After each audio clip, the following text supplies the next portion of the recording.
মোৰ ভাইটি গাৰ্লফ্ৰেণ্ডজনী বয়স 14 বছৰ, তাই প্ৰেগনেণ্ট 5 মাহ।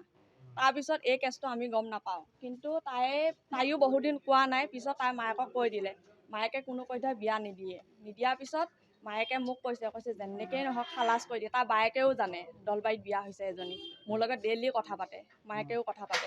তাৰপিছত কথা পাতি মই খালাচ কৰি দিলোঁ। মইতো জানো এইবিলাক কথা, ৰিস্ক নলয়। চব নাৰ্ছিঙত মই সুধিলোঁ, কোনো ডক্টৰে নকৰে। তাৰপিছত মায়েকে জোৰ জবস্তি কৰি ক'ৰ পৰা 15,000 টকা এটা সুদলৈ আনিছে। আমাৰ মায়েতো পইচা পোৱা নাই, নাপায়, 1 টকা নাপায়। মায়ে কৈছে আমি এইবিলাক নকৰোঁ, লাগে ছোৱালী বিয়া পাতি দিয়ক, নহ'বা বাহিৰে ৰাখি পেলাই সেই ল'ৰা ছোৱালী যি হয় আৰু জন্ম দিব, এনেকৈ কৈছে। তাৰপিছত মোক সেনেকৈ কৰি মোকতো নাপালে, মইতো নগাঁৱতে থাকোঁ, মইতো তাত নাযাওঁ গাঁৱত। মই নগাঁৱত মেট্ৰ' হস্পিটেলত নাৰ্ছ কৰোঁ। ইয়াত মই এই ছোৱালীজনীৰ কাৰণেহে আহিব লগা হৈছে। কালি অপাৰেশ্যনটো কৰা নাই, পৰহি কৰিছিলে। এইটো ছাৰৰ চেম্বাৰত কৰিছিলে। নহয়, গোলাপ চন্দ্ৰ দত্ত।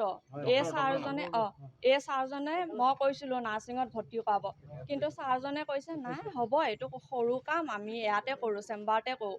তাৰপিছত যেতিয়া চিৰিয়াছ হ'ল, মোৰতো ভয় লাগি গ'ল। তাৰপিছত ছাৰৰ ওচৰত মই ধুমধাম লৈ গৈছোঁ।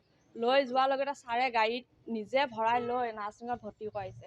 ভৰ্তি কৰাৰ পিছত তেতিয়া চেম্বাৰটো পানীগাঁও চাৰিআলি সেইফালে ঘৰতে আছে, সেইখিনিতে আছে। তাৰপিছত ইয়াত যেতিয়া চিৰিয়াছ হৈছে, BP নাই, অক্সিজেন নাই, ব্লাড নাই। মই কিন্তু বহুত দৌৰি ফুৰিছোঁ ব্লাডৰ কাৰণে, 3টামান ব্লাড মই যোগাৰ কৰিলোঁ অলৰেডি। এইফালে ট্ৰিটমেণ্ট চলি আছে। ছাৰেতো বাৰে চাই আছে, গম পাইছে ছোৱালীজনী ব্লাড নাই। ব্লাডটো বাৰু আমি কালেক্ট কৰিছোঁ, BP নাই, অক্সিজেন নাই।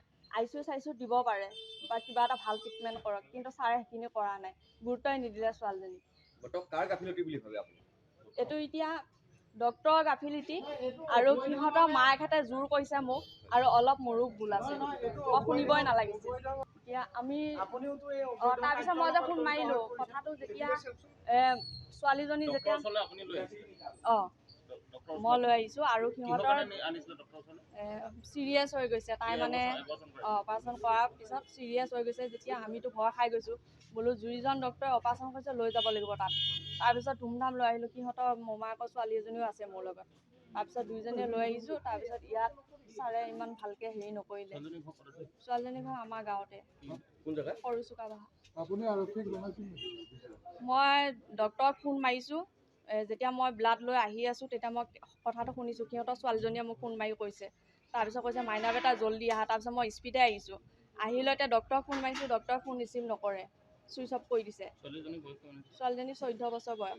ডক্টৰ যেতিয়া অপাৰেশ্যন কৰিব ওলাইছে, তেতিয়া মই 14 বছৰ বুলিয়ে কৈছোঁ ছাৰ, কিন্তু ছোৱালীজনী 14 বছৰ বয়স আৰু বহুত ৰিক্সৰ, আপুনি ভাবি চাই লওক। কিন্তু ছাৰে কৈছে হ'ব, হৈ যাব, মই কৰি দিম মনে এনেকৈ কৈছে।